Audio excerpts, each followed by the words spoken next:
ते बोलतात ना, मुलं देवाघरची फुलं. खरंच आहे. खरं तर मला लहान मुलांमध्ये राहायला खूप आवडतं. मला मोठ्या मुलांपेक्षा लहान मुलं खूप खूप आवडतात. असा वेळ कसा जातो कळतसुद्धा नाही.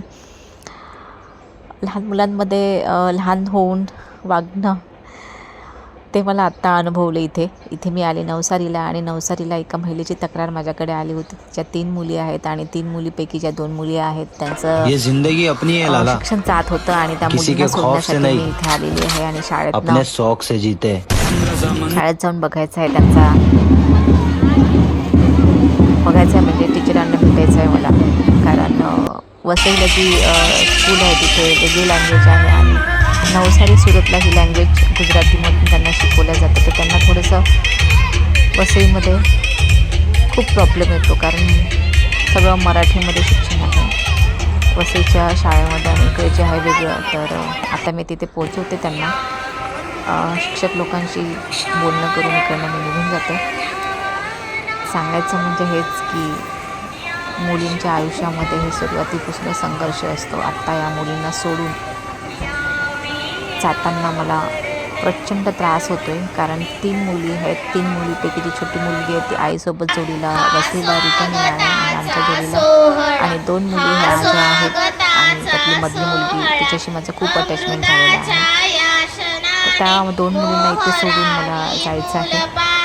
तर कुठेतरी मनाला हर्ट होते आणि खरंच समाजसेवा एवढी सोपी नाही आहे. मनावर दगड ठेवावा लागतो आणि त्याचा अनुभव,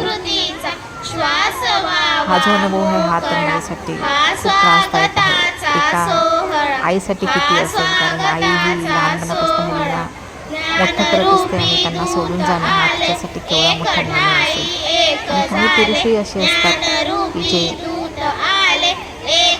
महिलांना मारहाण करणं, शिव्या देणं, त्रास देणं, माहिती नाही त्यांना काय मिळतं.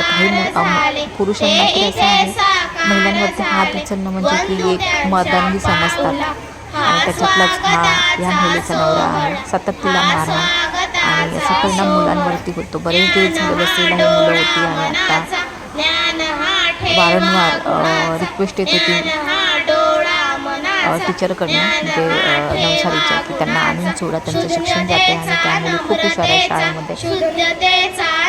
तर त्यांना आता इथे सोडून मला आजच निघावं लागणार आहे. रात्री आम्ही सकाळी 4ला पोचलो इथे.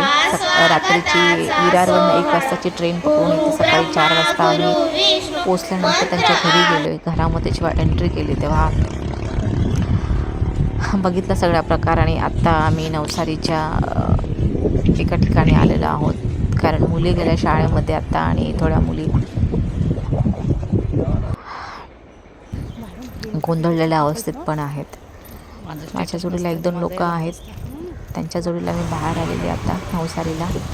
हा एरिया मला माहिती नाही आहे, पण इकडनं समुद्र आणि गांधीजींनी जे सत्याग्रह केला होता त्या ठिकाणी आम्ही आलोत.